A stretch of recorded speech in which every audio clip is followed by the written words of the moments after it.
The scent of pine and lightning is supposed to be a gift. For Lana, it was a death sentence. In 1 second, she found her fated mate. In the next, he uttered the 2 words that shattered her soul. I reject. In front of the entire werewolf kingdom, Prince Damien cast her aside like trash. But he made one fatal mistake.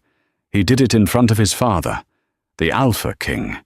And in a world of savage power, the king doesn't let a precious gift go to waste, even if his own son is the one who threw it away. The air in the great hall of the Blood Moon Citadel was thick with the scent of power, ancient stone, and nervous anticipation. It was the night of the Sovereign's Hunt, the one night every decade when all unmated wolves of age presented themselves to the Alpha King's line. For a girl like Lana from the remote Silverwood pack, it was less a hope and more a terrifying duty. Her pack was small, known for its healers and herbalists, not its warriors. She was pale and slender, her auburn hair a stark contrast to the golden blonde and raven-black manes of the court-bred females. Her wolf, Lyra, was a quiet, gentle creature, currently curled tight with anxiety inside her. Keep your head down, Lana, her pack's alpha, a kind old man named Alistair, had warned her. We are here to show loyalty, not to catch an eye. The royals, they are a different breed. She tried.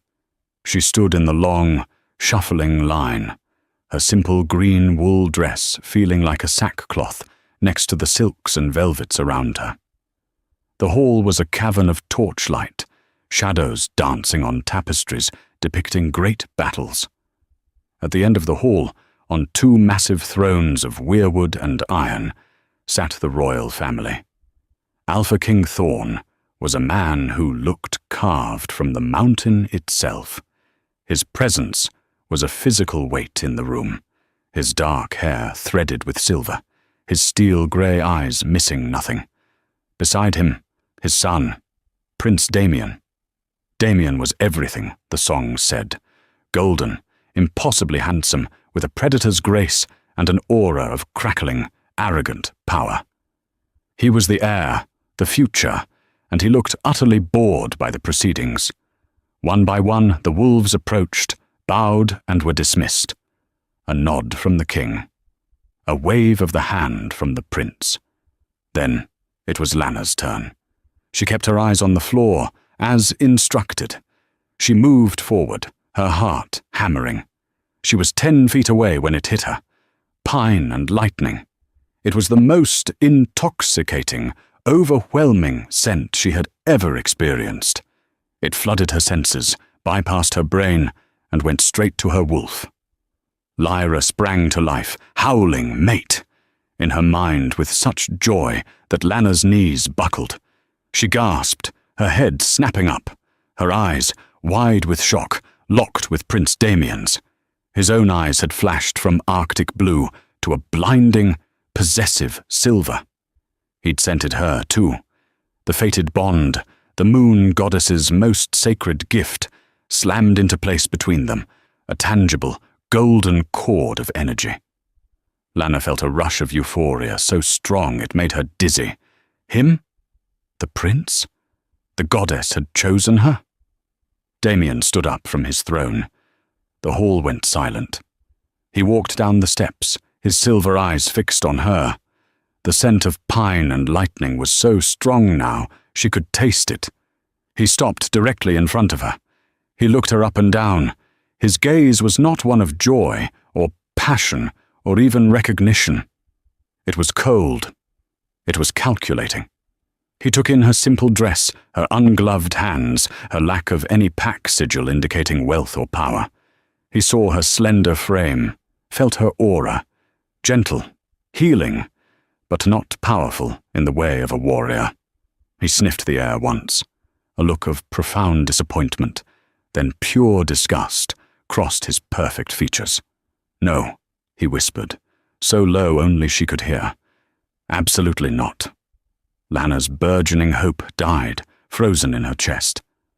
My prince! He turned to the crowd, raising his voice so it echoed off every rafter. This is what the goddess sends me, he sneered. A weak border pack Omega? A field mouse? Laughter, nervous at first, then bold, rippled through the court. Lana felt the blood drain from her face. Damien. The Alpha King's voice was a low rumble of warning. Stop. But Damien ignored him. He looked back at Lana, his beautiful face twisted into a cruel mask. He spoke the ancient words, the ones that could sever a soul. I, Prince Damien of the Blood Moon Pack, heir to the Alpha Throne, do hereby reject you, Lana of Silverwood, as my fated mate and future Luna. The words were a physical blow. The golden cord that had just formed between them turned black and brittle.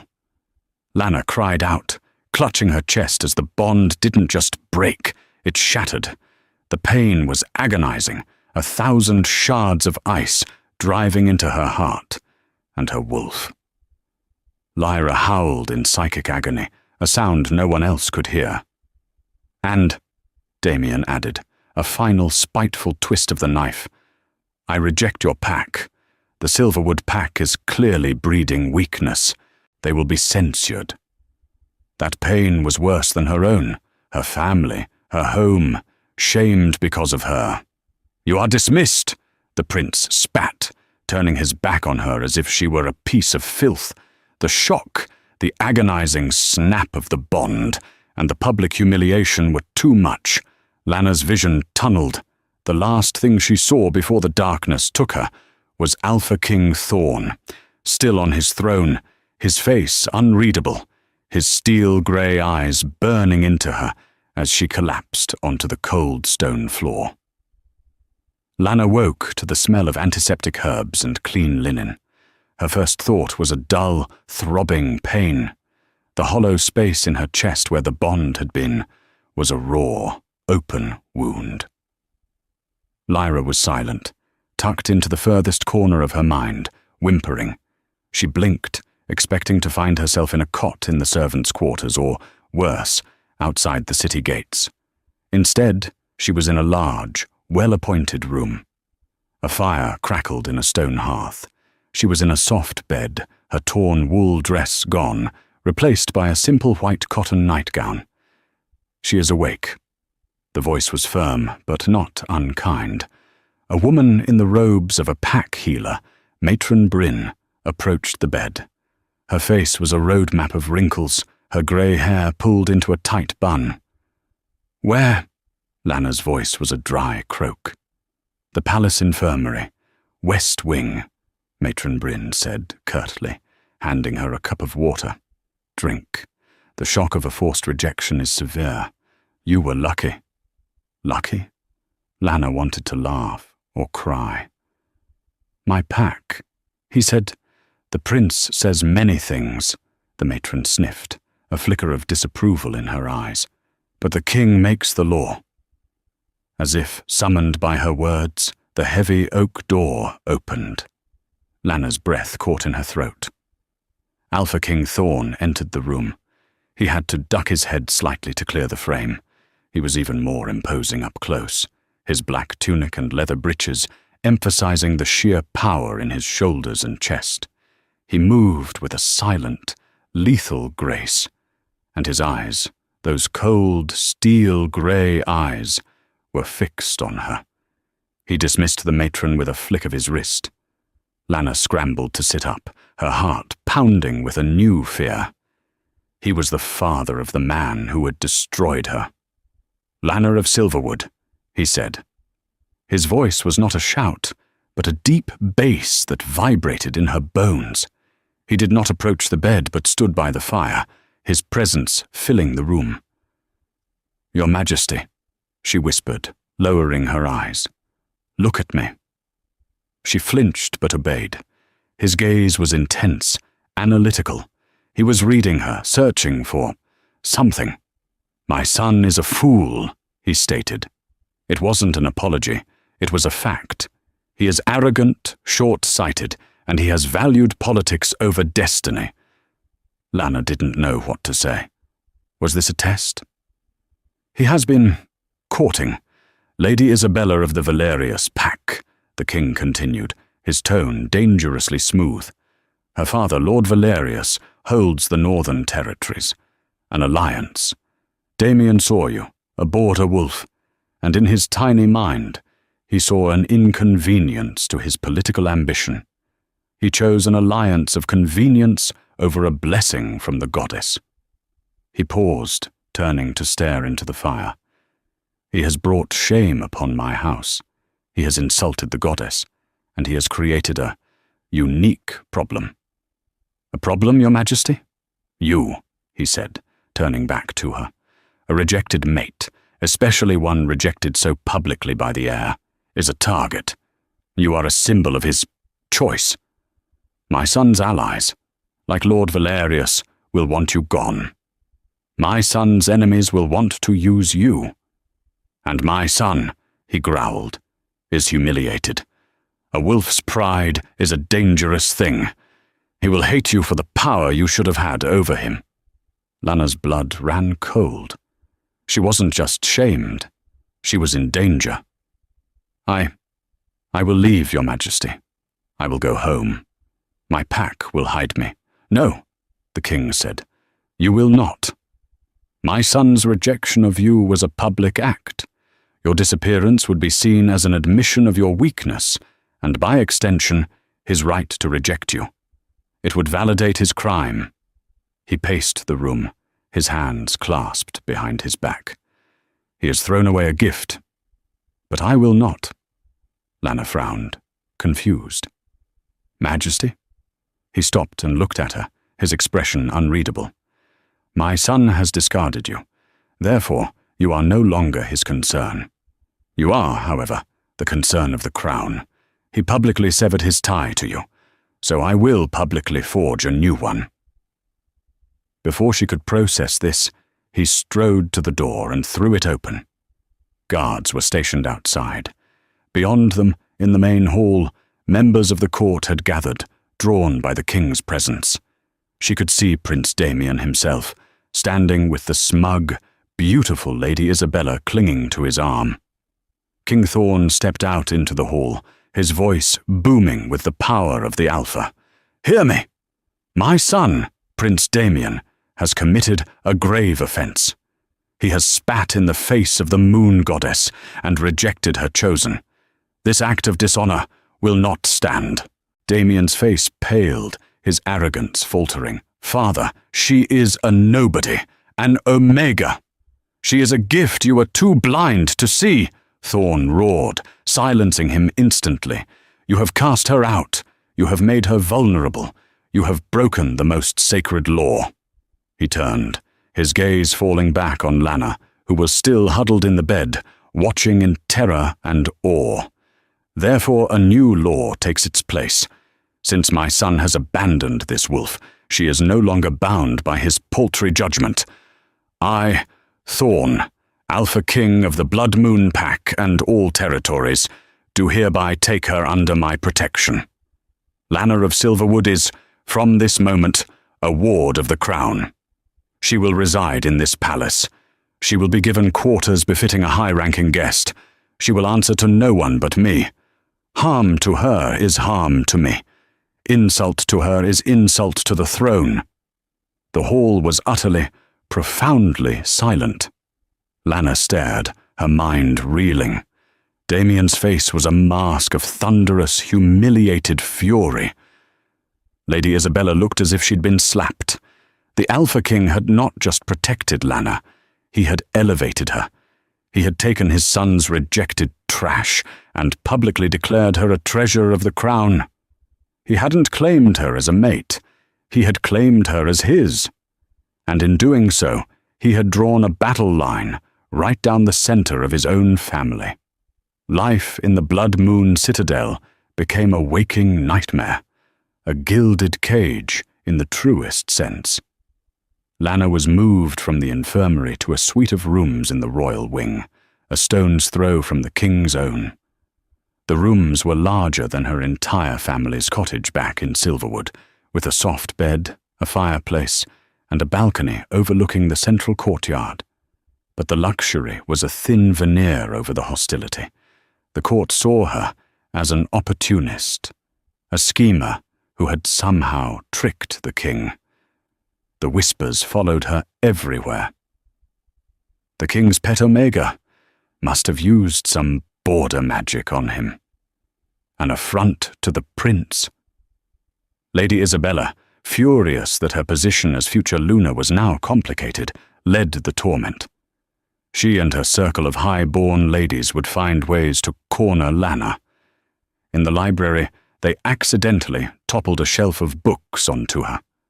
In the dining hall, a goblet of wine was spilled on Lana's new dress, one of the few she owned. "Oh, goodness," Isabella simpered, her voice dripping with false sympathy. "But I suppose you're used to stains, aren't you, dear?" Such a clumsy little thing. Lana, remembering her pack, remembering the king's warning, simply endured it. She cleaned up the messes, kept her head down, and said nothing. Her silence, her refusal to be broken, only infuriated them more. But the worst was Damien.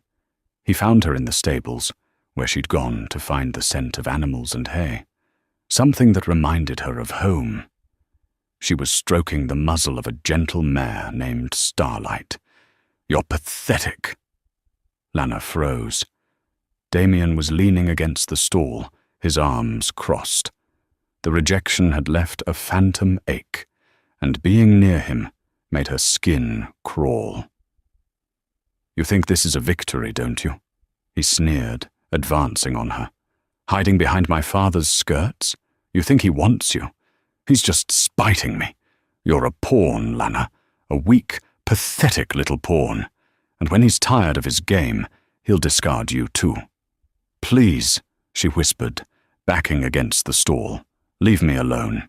"I would have," he growled, "if you'd had the decency to crawl back to your hovel.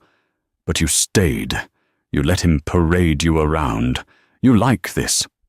He was inches from her now, radiating menace. "You like my rooms, my power, but you will never be Luna." "I never asked to be," she cried, her first spark of defiance. "I never asked for any of this. You're the one who broke the bond." His eyes flashed silver with rage. "Don't you dare speak of the bond." He grabbed her upper arm, his fingers digging in like claws.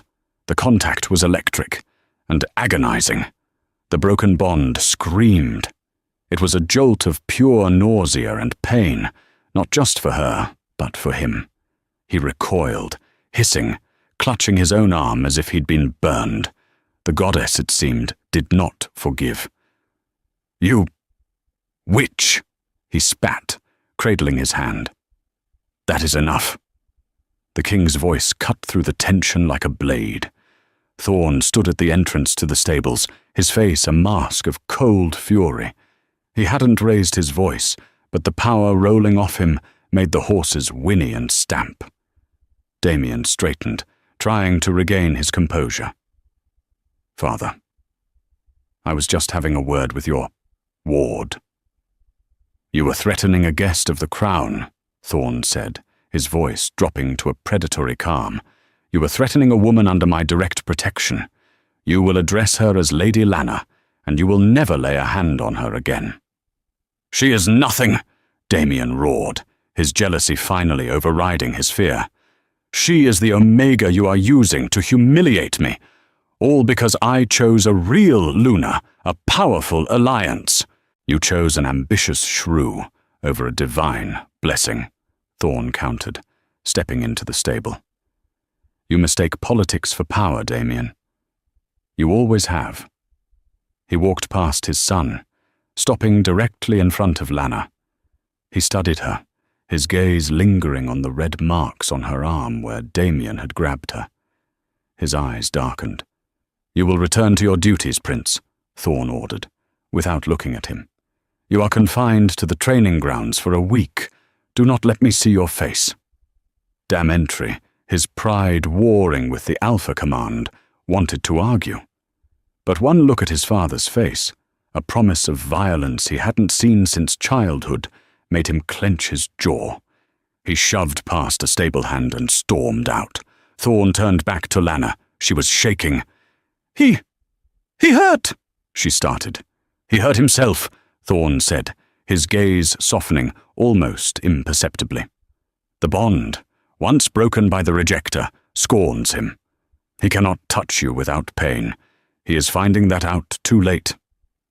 He looked at her, truly looked at her, and saw not the cowering mouse his son had described, but a young woman, trembling with suppressed fear and anger, yet unbroken. You are not a pawn, Lady Lana, he said quietly. You are a person, and you are safe here. But this, he motioned to the palace around them, is a nest of vipers. You need to learn to defend yourself. I am not a fighter, she whispered, tears of frustration in her eyes. I know, he said. I am not asking you to be. There are many kinds of strength. He began to visit her. Not as a king, but as something else, a protector, a mentor. He found her in the library, where she was reading books on herbalism. Instead of mocking her border magic, he brought her older, rarer texts from the royal vault. The healers of the Silverwood Pack were renowned for their poultices, he said, surprising her. My grandfather used to trade for them. He said they could knit skin back together.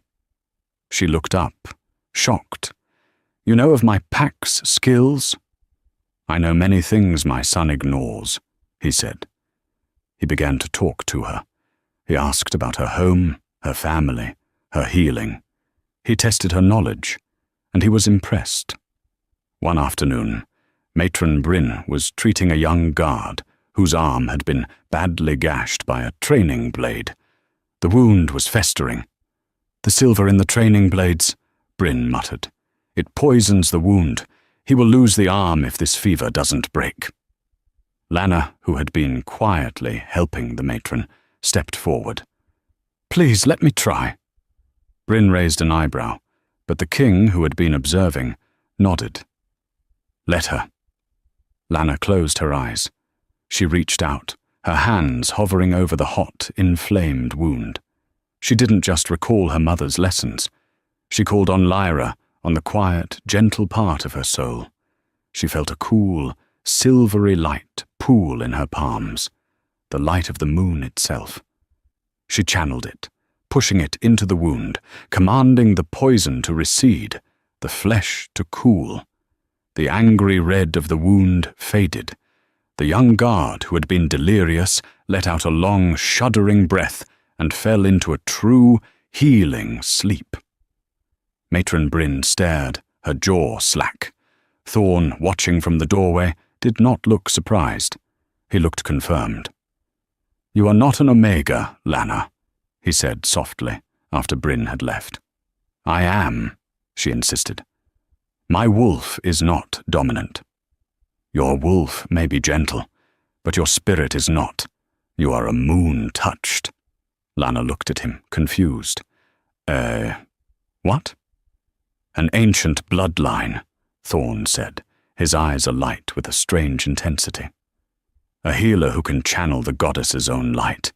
They are impossibly rare. My grandmother was one. We thought the line had died out. He looked at her, and for the first time, Lana saw past the king. She saw a man who was carrying an immense burden. My son, he said, his voice heavy, in his quest for a warrior queen, threw away a divine healer, the one thing that could have truly strengthened his reign. He shook his head. He is, without a doubt, the biggest fool I have ever known. Lana's new title as a moon-touched healer changed things, but not entirely for the better. Matron Bryn, now convinced of her gift, took Lana under her wing, moving her from guest to protégé. The common staff and guards, who had seen her heal the young guard, began to treat her with a quiet, superstitious reverence. But the nobility, especially Lady Isabella and her father, Lord Valerius, only saw a greater threat. Where they once saw a pet, they now saw a witch. "She has enchanted the king," Valerius was heard to say in open court. "He neglects his son, his heir, for this charlatan." The tension in the palace was a tangible thing. Thorn and Damien were barely on speaking terms. The king spent more and more time in his solar, deep in strategy meetings, or in the infirmary, observing Lana's work. He and Lana developed an unlikely, quiet friendship. He would come to the infirmary late at night, bringing her a cup of tea, his large frame looking out of place among the cots and herbs. "You are tired," he would say. Not a question. "The guards are training harder." "More injuries," she would reply, cleaning her instruments. "Damien is pushing them," Thorn sighed, rubbing the bridge of his nose. "He's trying to prove his strength. He thinks a sharp sword is the answer to everything." "And it is not?" she asked quietly. "A sharp sword is useless against a poisoned mind," he said, his gaze distant. "Lord Valerius is poisoning him, convincing him that I am weak, that I am compromised." Lana's hands stilled. "Compromised? By me?" Thorn looked at her. "Valerius sees you as the reason for the rift between me and my son. He is using that rift. He consolidates his power in the north. He whispers to the other alphas. He paints me as an aging fool obsessed with a border wolf." "I should leave," Lana said suddenly, the words tumbling out. "If I am gone, the rift will heal. He will have no reason to—" "No." His voice was sharp. "If you leave, you prove him right. You prove you are a distraction, a weakness. And worse, Valerius would have you hunted down and killed before you cross the border. You are a symbol, Lana. And you are a moon-touched. You are far too valuable to lose." His words, "too valuable to lose," echoed in her heart. He saw her as valuable. The thought was a small, warm coal in the desolate cold of her rejection. Thorn trusted her. And because he trusted her, the staff began to trust her. They were invisible to the high-born lords, and they heard everything. A week later, Lana was in the palace kitchens, helping a young servant girl, Clara, who had burned her hand. As Lana wrapped the girl's arm in a soothing poultice, Clara leaned in, her eyes wide with fear. "My lady," she whispered, I heard something. In Lord Valerius's guest rooms. I was delivering wine." "What did you hear, Clara?" Lana asked, keeping her voice calm. "He was meeting with 2 of the king's guards, Captain Maris and another. They were talking about the southern patrol. Lord Valerius, he gave them gold. He said that when the time comes, the patrol must be delayed, that the southern gate must be undermanned." Lana's blood turned to ice. The southern gate was the postern entrance, the least guarded. "He said," Clara trembled, "that Prince Damien, in his eagerness to prove himself, would be leading the main defense at the northern wall." Valerius said, "The boy will be a perfect distraction while we cut the head from the snake." The head from the snake. "The king—" "Thank you, Clara," Lana said, her voice steady despite the terror ripping through her. "You were right to tell me. Now, you must forget you ever heard it. For your own safety." She ran. She didn't care about decorum. She raced through the halls, clutching her skirts, ignoring the scandalized looks from the court ladies. She burst into the king's solar, not even stopping to be announced. Thorn was at his desk, poring over maps. He looked up, his eyes widening in surprise as she slammed the heavy door shut. "Lana, what is it?" "Treason!" she panted, leaning against the door. "It's Valerius. He's planning to attack. He's paid off the guards. The southern gate. He's going to cut the head from the snake. He's going to kill you." She poured out the story, Clara's words, the gold, the delayed patrol. Thorn listened, his face hardening into granite. He didn't question her, didn't doubt her. When she finished, he was silent for a long moment, his fingers steepled in front of him. "He plans to use my son as a diversion," Thorn said, his voice lethal. "He will start a skirmish at the northern wall, and while Damien and my loyal forces are engaged, Valerius and his traitors will come through the south and assassinate me. He is using Isabella to control the prince," Lana whispered. "He is," Thorn agreed. He stood, walking to the window and looking down at his kingdom. "And my son is so blinded by his pride, so desperate to outshine me, he'll walk right into the trap." He turned to her, and the loneliness, the weight of the crown, was stark on his features. "You have done more for this crown in 2 months than my son has in 20 years. He placed a heavy hand on her shoulder. "You are not a warrior, Lady Lana, but you have just become my greatest weapon. Now, let us set a trap of our own." The days leading up to the new moon were thick with a suffocating tension. Thorn, armed with Lana's information, moved his own pieces across the board. He quietly replaced the guards at the southern gate with his most elite, loyal warriors, men who had served him for decades.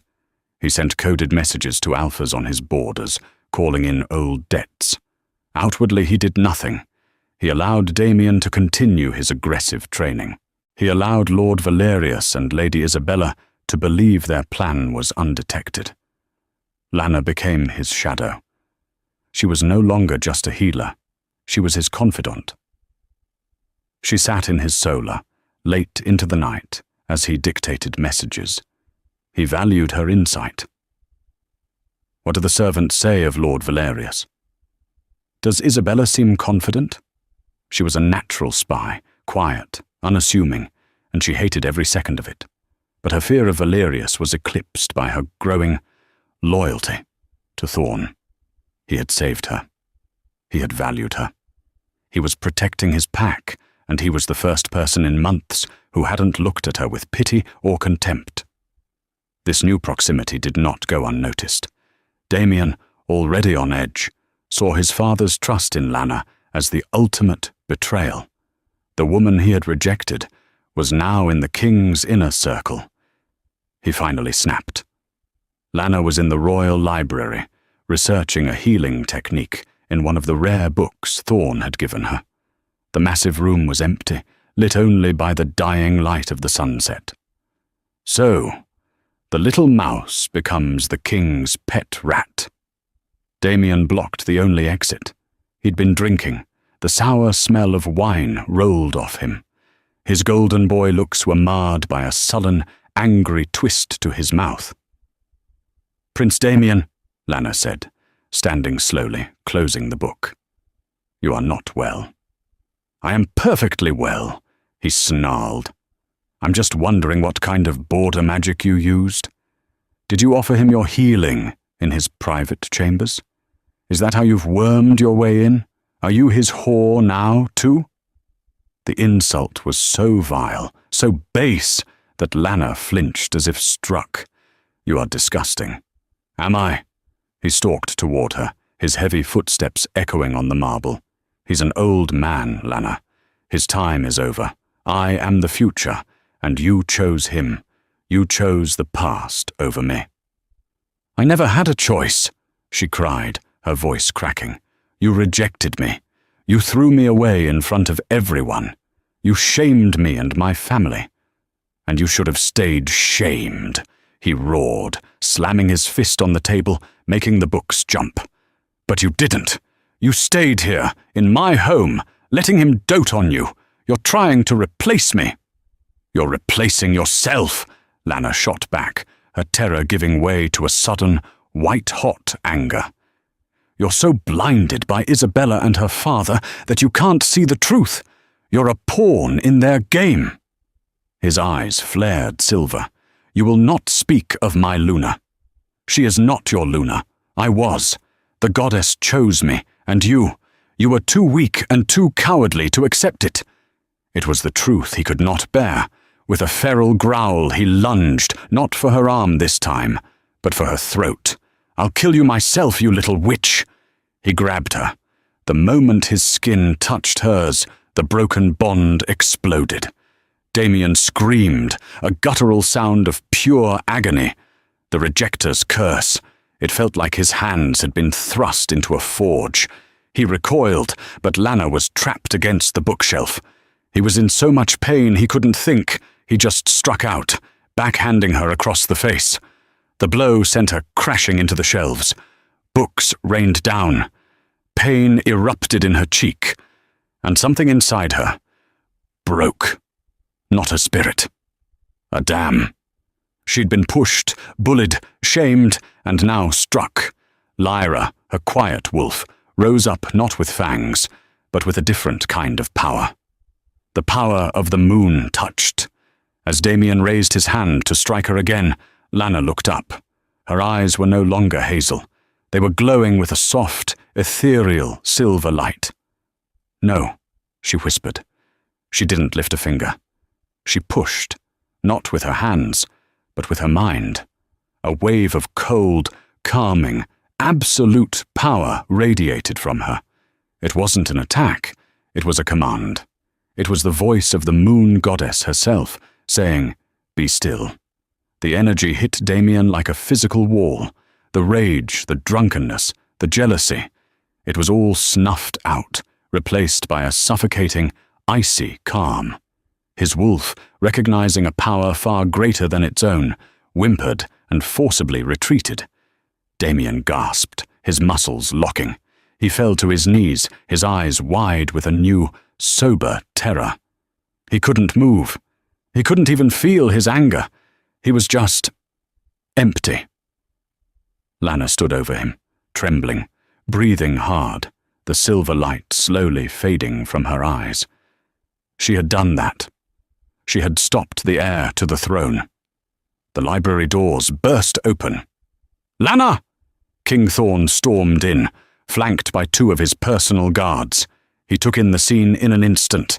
Lana on the floor, books scattered, a dark bruise already forming on her cheek. His son on his knees, paralyzed and staring at her in horror. Thorn's roar of fury was so powerful it shook the dust from the tapestries. "Guards, seize him!" The guards grabbed the still unresisting Damien, hauling him to his feet. Thorn was at Lana's side in a second. He gently, so gently, cupped her face, his thumb brushing the red mark on her cheek. His eyes were not steel. They were molten lava. He touched me," Lana whispered, the adrenaline fading, leaving her shaking. "The bond. It hurt him. And he hit me." Thorn's jaw clenched so hard a muscle jumped. He looked at his son, his voice a low, lethal promise. "You are stripped of your rank. You are confined to the dungeons until I decide your fate." "Father, Damien began, his voice raspy as feeling returned. "You raised your hand to a protected ward of the crown. You raised your hand to a moon touched," Thorn snarled. "You are no longer my son. You are just a prisoner." He turned his back on Damien, a gesture of ultimate dismissal as the guards dragged him from the room. He knelt before Lana, his large, calloused hands surprisingly gentle as he helped her to her feet. You saw," she whispered. "I felt it," he said, his voice rough with emotion. "The wave of power. That was you. I didn't know I could do that. You are stronger than you know, Lana." He looked at her, his expression raw. The bond between them, not a fated, fiery passion, but one of trust, respect, and a fierce, protective loyalty, cemented into place. It was not a bond of fate. It was a bond of choice. "The new moon is in 2 days," he said, his voice hardening. "Lord Valerius's plan is in motion. He has just lost his most valuable pawn." He cupped her unbruised cheek. "And I have found my queen." The night of the new moon was cold and starless. The citadel was a fortress of shadows. Lord Valerius's plan began just as Clara had overheard. A fire erupted at the northern wall. A diversion. Alarms screamed. "The northern wall is breached!" A guard, one of Valerius's traitors, shouted in the main hall. Damien, who had been released from the dungeons and confined to the barracks under house arrest, saw his chance. This was it, the moment to prove his worth, to win back his father's respect, to show he was the true heir. "To the northern wall," he bellowed, grabbing his sword. "Follow me!" He led a contingent of loyal, but unsuspecting, warriors into the fray, just as Valerius had predicted. Lady Isabella watched him go from a high window, a cold, satisfied smile on her face. The main forces were drawn away. The citadel grew quiet. In the king's solar, Thorn stood with Lana and his 10 most trusted royal guards, the Stone Wolves, all of them over 50, and veterans of a dozen wars.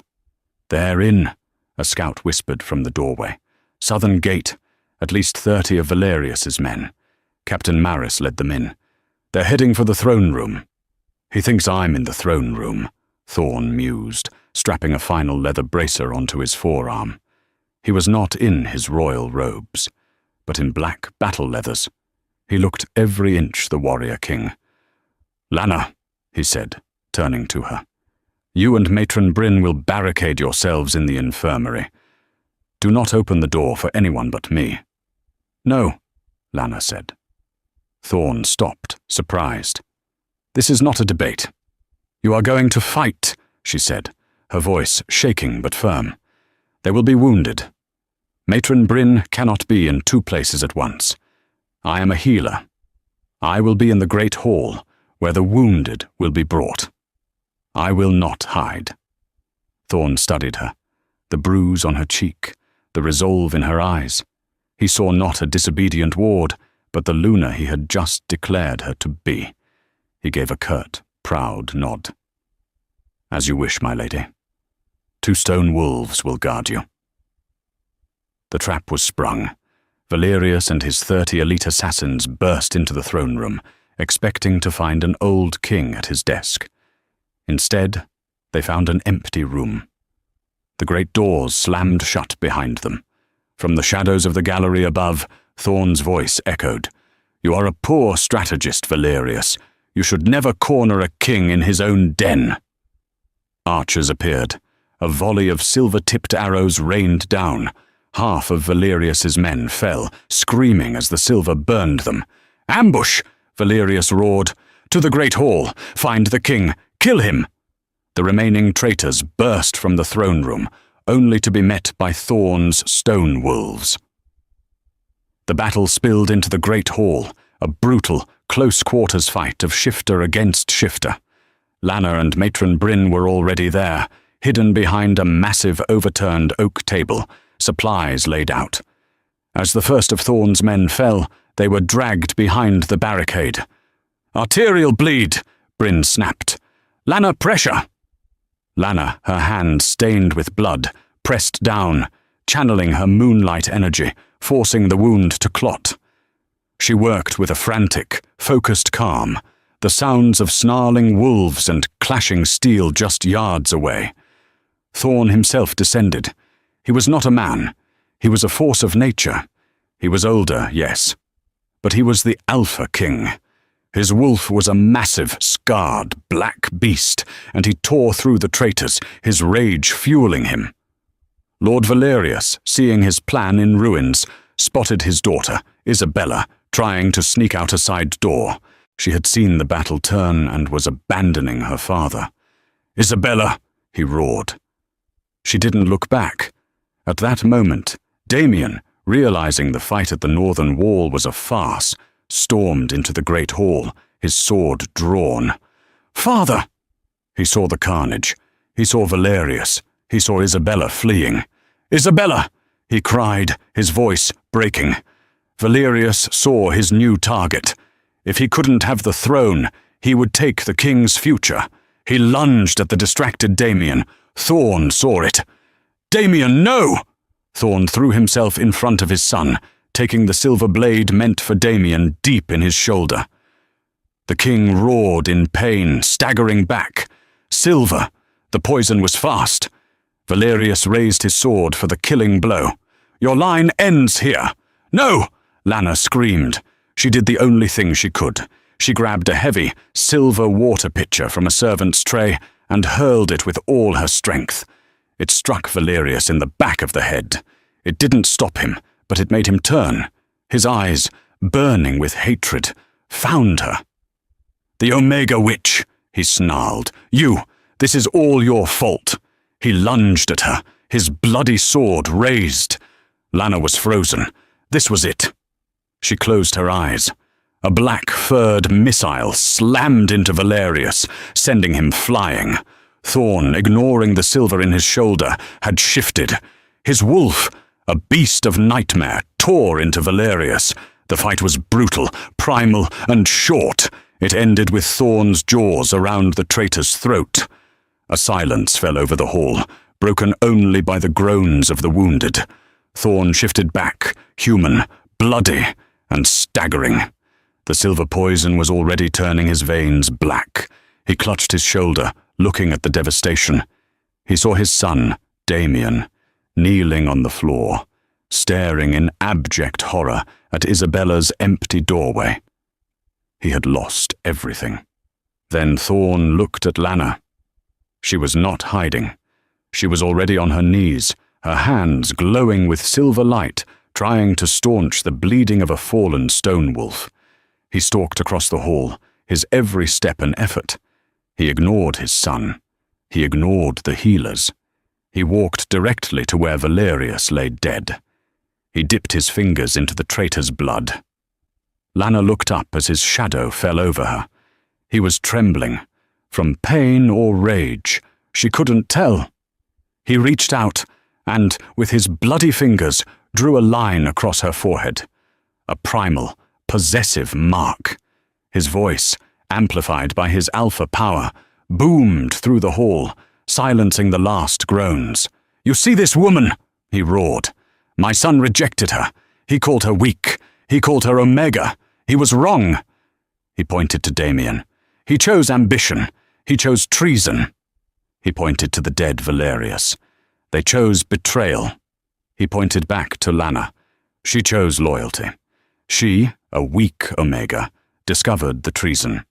She, a frightened mouse, stood her ground. She saved my guards. She saved my son. She saved me. He hauled Lana to her feet, holding her high for all to see. Damien rejected his fated gift, but the goddess provides.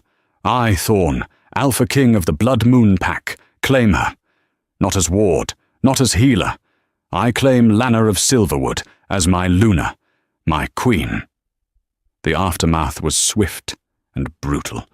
Lord Valerius's lands and titles were forfeit. Lady Isabella was captured before she reached the border. Stripped of her rank, she was banished to a silent convent of she-wolves in the far north, a fate worse than death for the vain, political creature. And Damien, he was brought before the king in the throne room the next day. Thorn sat on his throne, his arm in a heavy, silver-resistant bandage. Lana sat not in a guest's chair, but in the Luna's throne beside him. It was still empty, but her presence beside it was a clear statement. Damien was on his knees, stripped of all his finery. He was a broken man. He had not only been betrayed by his lover, but he had seen, with his own eyes, the woman he'd rejected save his life and his father's kingdom. The shame was a poison worse than silver. "You betrayed your blood," Thorn said, his voice void of all paternal warmth.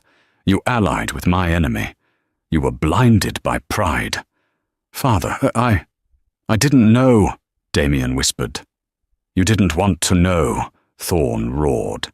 "You saw only what you wanted. You are not fit to lead. You are not fit to be my heir." Thorn stood. "You are stripped of your title, your name, and your inheritance. You are banished. You will travel to the northern border, to the Silverwood pack you once scorned. You will live with them, work for them, and protect them as their lowest-ranking warrior. You will learn what true strength and true loyalty look like from the pack you called weak. Perhaps one day, Alpha Alistair will write to me that you have learned humility. Until then, you are no one." Damien wept, but he accepted his judgment. He was led away, a ghost of the proud prince he had been. That night, Lana stood on the balcony of her new rooms, the Queen's rooms. They adjoined the King's. She looked out over the repaired, quiet citadel. The door opened. Thorn entered, his arm in a sling, his face etched with exhaustion. "They are calling me your queen," she said quietly, not turning. I am not a queen. I'm a healer. I'm just Lana." He came to stand beside her, his massive presence a comfort, not a threat. "They called my son a prince. He was not. Titles are shadows. It is the person who gives them weight." He was silent for a moment. "My claim, in the Great Hall. It was political. It was to solidify your position, to silence all dissent." Lana's heart, which had been so full, sank. "Oh, I see.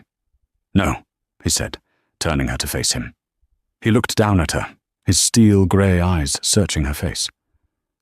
The words were political. The feeling... He hesitated, a rare thing for him. The feeling was not. He traced the mark on her cheek, now a faint yellow blue. "Lana, my fated mate died 20 years ago, before Damien was even born. I have been alone for a long, long time. I have ruled alone. I forgot what it was to have a partner, someone to trust. I am not your fated mate," she whispered, the old wound aching. "No," he said, his voice raw. "You are not. The bond Damien broke. That was a fiery, chaotic, unpredictable thing. It was a demand from the goddess, and he refused it." He took her hands. His were large and calloused, hers small and smooth. "What I feel for you, what has grown between us, is not fate. It is not a demand. It is a choice. I choose you. Your strength, your quiet courage, your healing heart. You are the balance to my steel. You are the moonlight to my blood moon." He was the king, he could have anyone. But he was asking. "I am not a queen," she said again, her voice stronger. "Good," he rumbled, a small smile touching his lips. "I do not need a queen. I need a Luna. I need you." Lana looked into his eyes, the eyes of the most powerful wolf in the kingdom, and she was not afraid. She felt no broken, painful bond. She felt whole. She felt chosen. She stood on her toes and, for the first time, initiated contact. She kissed the rough scruff of his jaw. "And I choose you, Thorn." His arm, his good one, wrapped around her, pulling her against his chest as if she were the most precious thing in the world. Their bonding ceremony, held a month later, was not a celebration of fated mates. It was something stronger. It was the entire kingdom, all the packs, bearing witness to a chosen bond. Lana, the rejected Omega from a border pack, stood beside the Alpha King. She wore the silver and white of the moon touched, and as she accepted the Luna's sigil, her own power, her true power, settled over the crowd. A feeling of peace, of healing, of a new dawn. She had been rejected by a boy who saw only weakness, only to be claimed by a king who recognized true strength, and in the end, it was not the fated bond that made her a queen, but the chosen one that made her a legend. And so, the rejected wolf became the most powerful Luna in the kingdom's history, not because of a bond of fate, but because of a bond of choice. Lana and Thorn's story reminds us that true strength often lies where we least expect it, in kindness, in loyalty, and in the courage to heal. It teaches us that being discarded by the wrong person is often the first step to being found by the right one. What did you think of Lana's journey? Do you believe a chosen bond is stronger than a fated one? Let me know your thoughts in the comments below. Your stories and ideas fuel this channel. If you loved this story and want more tales of karma, drama, and unexpected triumphs, please don't forget to like this video, share it with a fellow story lover, and most importantly, subscribe to the channel and hit that notification bell. We have so many more stories to tell. Thank you for listening.